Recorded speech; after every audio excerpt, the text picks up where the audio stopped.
నమస్కారం.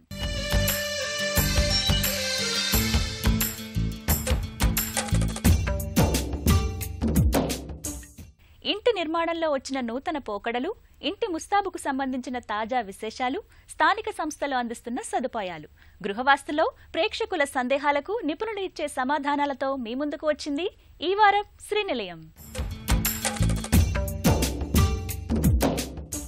గుంటూరు జిల్లా ప్రత్యేకత వేరు. రాష్ట్రంలో ఏ ప్రాంతానికైనా సమదూరంలో ఉండే భౌగోళికమైన వైవిధ్యంతో పాటు రహదారులు, రైల్వే మార్గాల విస్తృత అనుసంధానం గుంటూరును ముందు వరుసలో ఉంచుతోంది. ఇక విద్య, వైద్య రంగాల్లో గుంటూరు ఎప్పటినుంచో ఖ్యాతిగాంచింది. వ్యవసాయపరంగా జిల్లాకు ప్రత్యేక స్థానం ఉంది. 140 రకాల పంటలు ఇక్కడ పండుతాయి. ఘనమైన చరిత్ర, సంస్కృతి, ఆతిథ్య రంగంలోనూ ఉంది. ఇన్ని ప్రత్యేకతల నడుమ నవ్యాంధ్రప్రదేశ్కు రాజధానిగా ఎంపిక కావడంతో అందరి దృష్టి గుంటూరుపై కేంద్రీకృతమైంది. దశాబ్దాల తరబడి హైదరాబాద్లో నివాసం ఉంటున్న ప్రజలు స్వరాష్ట్రానికి తిరిగి వచ్చి నివాసాలు ఏర్పాటు చేసుకోవాలనుకుంటున్నారు. మరి ఈ నేపథ్యంలో గుంటూరు స్థిరాస్తి రంగంపై ప్రత్యేక కథనం మీకోసం స్థిరాస్తిలో.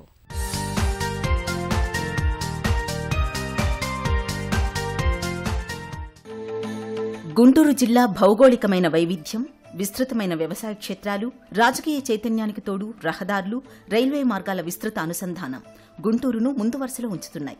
ఘనమైన చరిత్ర, సంస్కృతి, ఆతిథ్య రంగంలోనూ గుంటూరు జిల్లా తళుకులీనుతోంది. విద్యా, వైద్య రంగాల్లో గుంటూరు ఎప్పటినుంచో ఖ్యాతిగాంచింది. రాష్ట్రంలో ఏ ప్రాంత విద్యార్థులైనా ఉన్నత చదువుల కోసం, శిక్షణ కోసం గుంటూరు రావాల్సిందే. వ్యవసాయపరంగా జిల్లాకు ప్రత్యేక స్థానం ఉంది. 100కు పైగా పంటలు ఇక్కడ పండుతాయి. ఇన్ని ప్రత్యేకతల నడుమ నవ్యాంధ్రప్రదేశ్కు రాజధానిగా ఎంపిక కావడంతో అందరి దృష్టి గుంటూరుపై కేంద్రీకృతమైంది. దశాబ్దాల తరబడి హైదరాబాద్లో నివాసముంటున్న ప్రజలు స్వరాష్ట్రానికి తిరిగి వచ్చేందుకు మక్కువ చూపుతున్నారు. గుంటూరు రాజధాని ప్రాంతంగా మారడంతో విజయవాడ, గుంటూరు మధ్య నిర్మాణాలు ఊపందుకున్నాయి. ఈ 2014 రాజధాని వచ్చిన తర్వాత అనూహ్యంగా మారింది. రాజధానితోటి రియల్ ఎస్టేట్ రంగం చాలా బాగా అభివృద్ధి చెందుతుంది.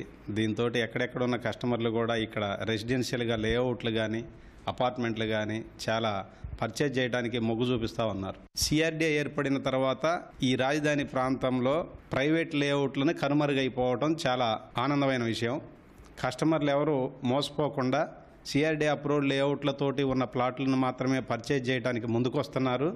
దాంతో కూడా సిఆర్డీ అప్రూవ్డ్ లేఅవుట్లను ప్రమోటర్లమైన మేము అభివృద్ధి చేస్తున్నాము. కస్టమర్లు అందరూ ఆనందంగా ఉన్నారు. పెద్ద పెద్ద హై రైజ్ అపార్ట్మెంట్స్ కూడా నిర్మాణం అవుతున్నాయి.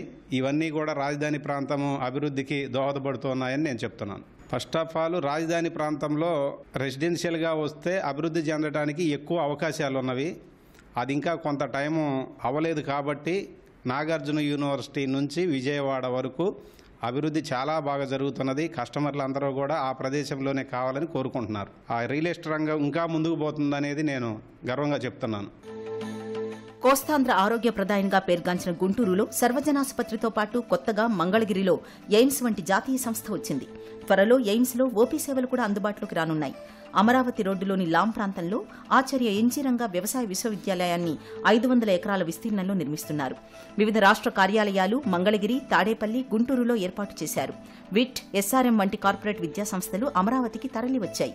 వివిధ పార్టీల రాష్ట్ర కార్యాలయాలు సైతం మంగళగిరిలోనే ఏర్పాటు చేస్తున్నారు. అందుకే గృహ నిర్మాణ సంస్థలు మంగళగిరి పరిసర ప్రాంతాల్లో పెద్ద ఎత్తున వెంచర్లు వేశాయి. ఎక్కడెక్కడో దూర ప్రాంతాల్లో వెళ్ళి ఇన్వెస్ట్ చేస్తున్నారు. ఇక్కడ క్యాపిటల్ అనేది అన్ని రకాలుగా అభివృద్ధి జరిగే ఒకే ఒక్క సెంట్రల్ జోన్ కాబట్టి జనరల్గా ఎక్కడో ఒక స్కూల్ వస్తుందనో, యూనివర్సిటీ వస్తుందనో, ఒక ఇండస్ట్రీ వస్తుందనో జరుగుద్ది. కానీ ఇలాంటి లాట్ ఆఫ్ వచ్చే వన్ అండ్ ఓన్లీ సోర్స్ మన క్యాపిటల్ అమరావతి.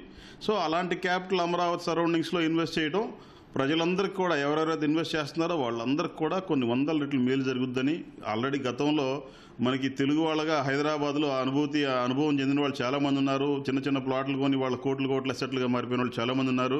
అలాంటి అవకాశం మరొకసారి తెలుగు ప్రజలకి భగవంతుడు మనకి అమరావతి రూపంలో ఇచ్చాడని అనుకుంటున్నాం. సుమారుగా ఫస్ట్లో అప్పటి నుంచి ఇప్పటికి కూడా రేట్లు అనేది ఎప్పుడు క్యాపిటల్ ఏర్పాటు అయినా కన్ఫ్యూజన్లో క్యాపిటల్ ఏర్పాటు అవ్వకముందు బిఫోర్ కన్ఫ్యూజన్లో న్యూజివీడ్ అటోని ఇటని లాట్ ఆఫ్ పీపుల్ ఇన్వెస్ట్ చేయడం జరిగింది. వన్స్ కన్ఫ్యూజన్ క్లియర్ అయిన తర్వాత తుళ్ళూరు పరిసర ప్రాంతాలను రాజధానిగా కాన్సన్ట్రేట్ చేసి ఫిక్స్ చేయడం తర్వాత ఈ ల్యాండ్ లిమిటేషన్స్ ఏదైతే ఉన్నాయో వాటిని ఆధారంగా చేసుకొని డే 1 నుంచే ల్యాండ్లు బాగా తారాస్థాయికి చేరినాయి. అందువల్ల ఎక్కువగా వ్యాపారం జరగలేదు.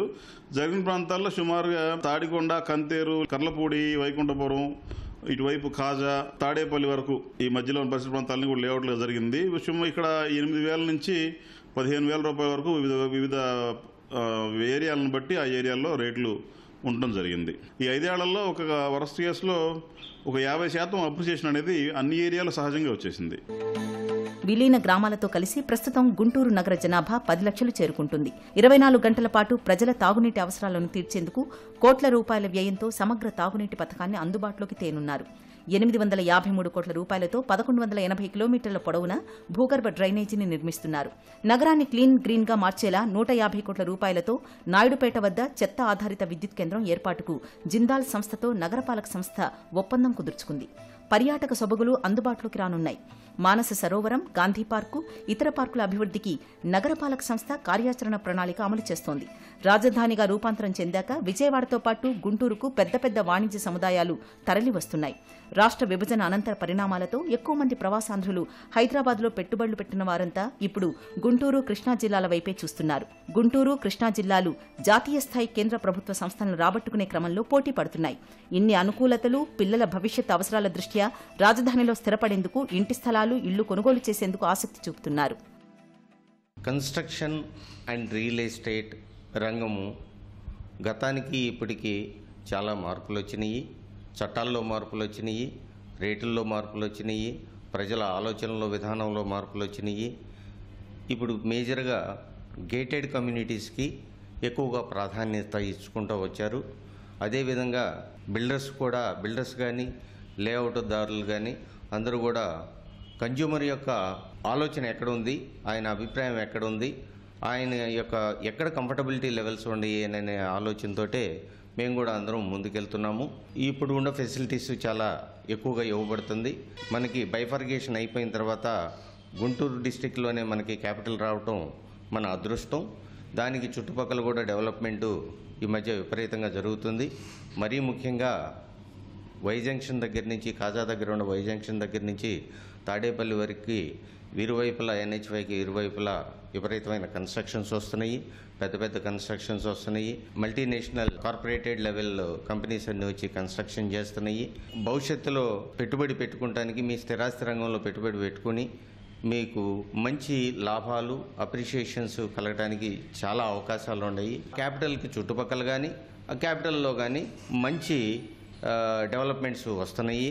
And it is an organised capital కాబట్టి రోడ్ల విషయంలో కానీ, ట్రంక్ ఇన్ఫ్రాస్ట్రక్చర్ విషయంలో కానీ, అండ్ రోడ్స్ యొక్క విడ్త్లో కానీ భవిష్యత్తులో వాళ్ళు కల్పించబోతున్న సౌలభ్యాలన్నీ right from water, drainage waters కానీ, ఎలక్ట్రిసిటీ కానీ, regular usage whatever it may be. ఇప్పుడు ఇవాళ మనం ఈవెన్ డిస్ట్రిక్ట్ కూలింగ్ సిస్టమ్ గురించి కూడా గవర్నమెంట్ మాట్లాడుతుంది. భవిష్యత్తులో రేట్లు పెరగడానికి బాగా అవకాశాలు ఎక్కువగా ఉన్నాయి. ఇప్పుడైతే ల్యాండ్ రేట్లు కొంచెం అందుబాటు ధరలలో ఉన్నాయి, భవిష్యత్తులో బాగా పెరిగే అవకాశాలు ఉన్నాయి. కాబట్టి అందరూ కూడా దిస్ ఈజ్ ఒక సదావకాశంగా తీసుకొని ఇప్పుడు వెంటనే ఇన్వెస్ట్ చేసుకుంటే మంచిది అని అనేది మా అభిప్రాయం. ఇక్కడ మనం 3 భాగాలుగా అనుకోవాలండి. ఒకటి Vijayawada very core city area, ఒకటి Guntur core city area, and 2 capital area. Capital ఏరియాకు వచ్చేసేటప్పటికి ఇవాళ పర్ స్క్వేర్ యార్డ్ 20,000 రూపాయల దగ్గర నుంచి మొదలుకొని 28,000 రూపాయల దాకా రెసిడెన్షియల్ ఏరియా మనం వింటున్నాం క్యాపిటల్ సిటీలో. అండ్ క్యాపిటల్ సిటీ చుట్టుపక్కల మనకి పర్మిషన్స్ రావడానికి అవకాశం లేదు. అండ్ మాస్టర్ ప్లాన్ ప్రకారం ఉండే ఏరియాస్ కొన్ని ఉన్నాయి, వాటిలో కూడా 20,000 అండ్ లోపు మాత్రమే ఉన్నాయి. అండ్ గుంటూరు కోర్ సిటీకి వచ్చేసేటప్పటికి 30,000, 40,000, 50,000, 60,000 ఆ విధంగా కూడా రెసిడెన్షియల్ ఏరియాస్లో రేట్లు ఉన్నాయి. ఇక్కడ మనం ఏదర్ ఇన్వెస్ట్మెంటర్స్కి మేము ఇచ్చే సలహాలు ఏంటంటే, ఏదర్ మీరు కోర్ సిటీలోనన్నా ఉండండి, ఏదర్ రెండిట్లోనూ, ఏదర్ గుంటూరులో కానీ ఆర్ విజయవాడలో కానీ, ఆర్ ద క్యాపిటల్కి నియరర్గా NH5కి ఇరువైపులు కానీ ఆర్ ద క్యాపిటల్లో కానీ ఉంటే రైట్ ఇన్వెస్ట్మెంట్స్ అని నేను భావిస్తున్నాను. గుంటూరు నగరంతో పాటు శివారు ప్రాంతాల్లో రియల్ వెంచర్లు వెలుస్తున్నాయి. అందంగా అధునాతనంగా తీర్చిదిద్దిన అపార్ట్మెంట్లు వినియోగదారుల్ని కట్టిపడిస్తున్నాయి. ఓ విధంగా చెప్పాలంటే గుంటూరు రియల్ హబ్గా మారుతోంది. ఒకప్పుడు గుంటూరు చెన్నై జాతీయ రహదారికి ఇరువైపులా చిలకలూరిపేటకు వెళ్లే మార్గంలో స్థిరాస్తి వ్యాపారం ఎక్కువగా సాగేది. ప్రస్తుతం ఇన్నర్ రింగ్ రోడ్, విజయవాడ వెళ్లే మార్గాలతో పాటు నవ్యాంధ్ర రాజధాని నిర్మిస్తున్న తుళ్లూరు మండలంతో పాటు దాని పక్కనే ఉన్న మంగళగిరి, తాడికొండ మండలాల్లోనూ స్థిరాస్తి రంగం క్రమేణా విస్తరిస్తోంది. గుంటూరు శివారు ప్రాంతాల్లో డబుల్ బెడ్ అపార్ట్మెంట్లు 20 నుండి 25 లక్షల నుంచి అందుబాటులో ఉన్నాయి. అదే బ్రాడీపేట, అరండల్పేట, లక్ష్మీపురం ప్రాంతంలో 50 లక్షల వరకు ధర పలుకుతోంది. స్థలం విషయానికొస్తే గుంటూరు నగరంలో ముఖ్య ప్రాంతాల్లో గజం ధర 70,000 నుంచి 1,00,000 వరకు పలుకుతోంది. మంగళగిరిలో జాతీయ రహదారికి ఇరువైపులా 30 నుంచి 40 లక్షల్లో అపార్ట్మెంట్లు లభిస్తున్నాయి. కొన్ని బడా నిర్మాణ సంస్థల ప్లాట్లు 50 నుంచి 60 లక్షల వరకు ధర పలుకుతున్నాయి. నిర్మాణ సంస్థలు సదుపాయాలను బట్టి రేటు మారుతుంది. రాజధానిగా ప్రకటించాక ధరలు కాస్త పెరిగినప్పటికీ ఇప్పుడందరికీ అందుబాటు ధరల్లోనే స్థలాలు, ఇళ్లు అందుబాటులో ఉన్నాయని వ్యాపారులు చెబుతున్నారు. స్థిరాస్తిపై పెట్టుబడికి ఇదే సరైన తరుణమని భరోసా ఇస్తున్నారు. రాష్ట్ర ప్రభుత్వం సిఆర్డీఎస్ జోన్ నిబంధనల్ని 500 మీటర్ల నుంచి మరింతగా పెంచితే స్థిరాస్తి రంగం మరింత జోరందుకునే అవకాశం ఉందని వ్యాపారులు చెబుతున్నారు. డెఫినెట్గా అక్కడ ఎంప్లాయ్మెంట్ సోర్స్ రావటం ఆటోమేటికల్లీ ఎన్హాన్స్ అవడానికి 100% సోర్స్ ఉందండి. అంటే ఒక్కొక్క ఏరియాలో ఒక్కొక్క సబ్జెక్ట్ వస్తుందండి. ఏ ఏరియా సబ్జెక్ట్ వచ్చినప్పుడు ఆ ఏరియా ఎన్హాన్స్ అవుతా ఒక్కసారి ఎన్హాన్స్ అయింది ఎక్కడ కూడా మళ్ళీ డౌన్ అవటానికి ఛాన్స్ లేదండి. ఇప్పుడు సపోజ్ మనం కోర్టు తీసుకున్నాము, కోర్టు రాకముందు ఆ జోన్ మొత్తం కూడా సిఆర్డీఏలో 10-12 వేల రూపాయలు ఎసెప్టివ్ అయ్యేది గజం ఉన్న ఇది కోర్టు అనౌన్స్మెంట్ అవ్వగానే డబుల్ ది అమౌంట్. అంటే మనకు జనరల్లీ మనం 5 years కూడా డబుల్ అవ్వనే సబ్జెక్టు విత్ ఇన్ మంత్స్ అంటే 4-5 నెలల్లోనే అది డబుల్ అయిందండి. అదే రకంగా ప్రతి ఏరియా కూడా ఏదో ఒక డెఫినెట్గా ఇప్పుడు మన తిరుపతి తిరుమల టెంపుల్ ఒకటి వచ్చింది. అట్లాగే ప్రతి జోన్లో ఏదో ఒక కాలేజీ సబ్జెక్టా లేకపోతే ఒక కోర్టు సబ్జెక్టా ఏది వచ్చిన దగ్గర అది ఎన్హాన్స్ అవుతా వస్తాయి. డెఫినెట్గా దీంట్లో 100% పెరిగేదని ఛాన్స్ ఉందండి. మధ్యతరగతి ప్రజల సొంతింటి కలకు కొత్త ఆశలు చిగురుస్తున్నాయి. ఇండ్ల కొనుగోలుపై 12% ఉన్న జీఎస్టీని 5% తగ్గించడం కొనుగోలుదారులకు ఊరటనిస్తోంది. అలాగే 90 చదరపు మీటర్లలోపు వైశాల్యంలో ఉన్న గృహాలకు జీఎస్టీని 1% పరిమితం చేయడంతో మరింత ఉపశమనం కలగనున్నది. ఈ నిర్ణయంతో నిర్మాణ రంగానికి కొత్త ఊపు వస్తుందని స్థిరాస్తి వ్యాపారులు భావిస్తున్నారు. మరి ఈ నేపథ్యంలో ఇటీవల తగ్గించిన వస్తుసేవల పన్ను ఇంటి కొనుగోలుదారులకు ఏ మేరకు తగ్గనుంది అనే అంశంతో మీ ముందుకు వచ్చింది శ్రీనిలయం. మధ్యతరగతి ప్రజల సొంతింటి కలకు కొత్త ఆశలు చిగురిస్తున్నాయి. ఇళ్ల కొనుగోలుపై 12% ఉన్న జీఎస్టీని 5కు తగ్గించడం కొనుగోలుదారులకు ఊరటనిస్తోంది. అలాగే 90 చదరపు మీటర్ల లోపు వైశాల్యంలో ఉన్న గృహాలకు జీఎస్టీని 1% పరిమితం చేయడంతో మరింత ఉపశమనం కలగనుంది. ఈ నిర్ణయంతో నిర్మాణ రంగానికి కొత్త ఊపు వస్తుందని వ్యాపారులు భావిస్తున్నారు. ఇండ్ల కొనుగోలుపై ఇదివరకున్న 12% జీఎస్టీని 5% తగ్గించడం కొనుగోలుదారుల్లో కొత్త ఆశలు నింపుతోంది. అలాగే బిల్టప్ ఏరియా 60 చదరపు మీటర్ల వరకు నిర్మించే ఇండ్లకు జీఎస్టీ నామమాత్రంగా 1% ఉండగా దాన్ని 90 చదరపు మీటర్ల వరకు పెంచడంతో మరింత ఉపశమనం కలగనుంది. వచ్చే ఏప్రిల్ నుంచి ఈ సవరించిన పన్నుల విధానం అమల్లోకి రానుంది. ప్రస్తుతం నిర్మాణంలో ఉన్న వాటి నుంచి అన్నిటికీ ఈ నిర్ణయం వర్తించనుంది. గత కొంతకాలంగా అత్యంత భారంగా మారిన ఈ పన్నును తగ్గించడంపై కొనుగోలుదారులతో పాటు బిల్డర్లు కూడా ఆనందం వ్యక్తం చేస్తున్నారు. దీనివల్ల కొనుగోలుదారులు మరింత ఉత్సాహంగా ముందుకొచ్చే ఆస్కారం ఏర్పడింది. ఇది ప్రత్యక్షంగా పరోక్షంగా నిర్మాణ రంగానికి ఎంతో ఊపునిచ్చినట్లు చెప్పవచ్చు. నగరంలోని అపార్ట్మెంట్లలో ఒక్కో చదరపు అడుగు ధర కనీసం 3,000 రూపాయల నుంచి 12,000 రూపాయల వరకు పలుకుతోంది. అంటే 1,000 చదరపు అడుగుల విస్తీర్ణంలో ఫ్లాట్ కొనుగోలు చేసేవారు కనీసం 30 లక్షల రూపాయలు వెచ్చించాల్సి వస్తోంది. దీనికి అదనంగా 12% జీఎస్టీ అంటే 3,60,000 రూపాయలు చెల్లించేవారు. ఇక 1 కోటి రూపాయలు అంతకన్నా ఎక్కువ ధర పలికే లగ్జరీ అపార్ట్మెంట్లు, విల్లాలు కొనుగోలు చేసేవారు 12 లక్షల నుంచి ఆ పైన జీఎస్టీ చెల్లిస్తున్నారు. ఈ నేపథ్యంలో ప్రభుత్వం తీసుకున్న తాజా నిర్ణయం ఎంతో ఉపశమనాన్నిచ్చినట్లు చెప్పవచ్చు.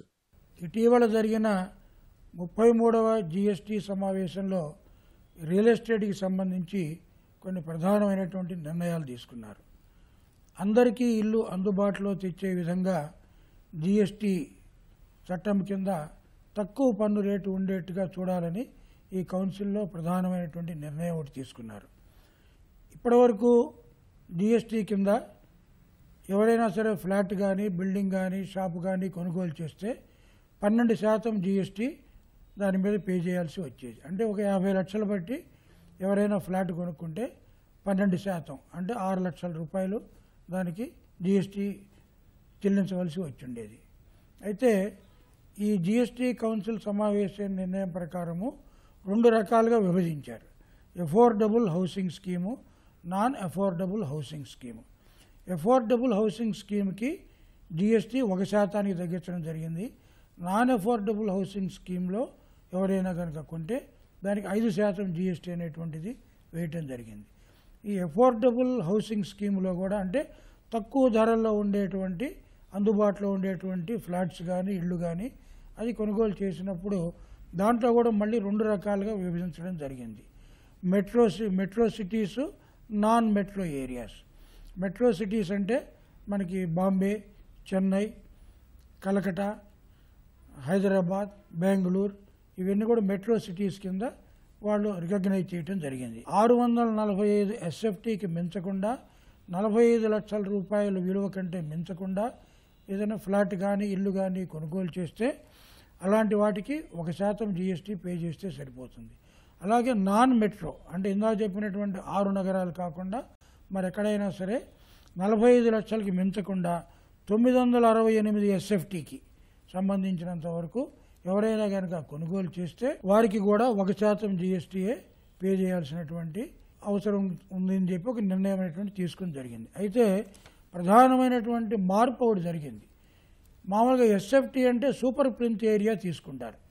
కానీ ఈ జిఎస్టీ కౌన్సిల్ నిర్ణయం ప్రకారము కార్పెట్ ఏరియా ఇందాక చెప్పినటువంటి మెట్రో ఏరియాస్లో 645 ఎస్ఎఫ్టీ, నాన్ మెట్రో ఏరియాస్లో 968 ఎస్ఎఫ్టీ, ఓన్లీ కార్పెట్ ఏరియా మాత్రమే, సూపర్ ప్లింత్ ఏరియా కాదు. అంటే మామూలుగా ఫ్లాట్ ఒక 1000 ఎస్ఎఫ్టీ ఫ్లాట్ కొంటే 1000 ఎస్ఎఫ్టీ కొన్నామని ఎవరైనా చెబితే 1000 ఎస్ఎఫ్టీ సూపర్ ప్లింత్ ఏరియా, దాంట్లో కార్పెట్ ఏరియా వచ్చేసి 800, 850, 750 ఉంటుంది. ఇందాక చెప్పినటువంటి ఎస్ఎఫ్టీ కార్పెట్ ఏరియాకి సంబంధించింది. అంటే 645 SFT carpet area SFT metro నగరం అంటే సుమారుగా 800 SFT, 850 SFT super plinth area వస్తుంది. ఈ అఫోర్డబుల్ స్కీమ్ కింద కాకుండా వేరే రకంగా అంటే 45 లక్షలు దాటినటువంటి కానీ లేకపోతే ఎస్ఎఫ్టీ యొక్క సైజులు మెట్రో కానీ నాన్ మెట్రో కానీ ఎస్ఎఫ్టీ సైజులు కనుక మించినట్టయితే జిఎస్టీ 5% పే చేయాల్సి ఉంటుంది. అయితే 1% చెల్లించిన 5% చెల్లించిన బిల్డర్స్ ఎవరికి కూడా ఇన్పుట్ ట్యాక్స్ క్రెడిట్ అనేటువంటిది రాదు. అండర్ కన్స్ట్రక్షన్ ప్రాపర్టీస్, కన్స్ట్రక్షన్ అంటే నిర్మాణంలో ఉన్నటువంటి ప్రాపర్టీస్కి మాత్రమే ఈ 1%, 5% అనేది అప్లై అవుతుంది అనేటువంటిది జిఎస్టీ కౌన్సిల్ వారు చెప్పడం జరిగింది. ఈ నిర్మాణంలో ఉన్నది అని దేన్ని అంటారు అనే దాని గురించి కూడా కొంచెం స్పష్టత జిఎస్టీ చట్టంలో ఉన్నది.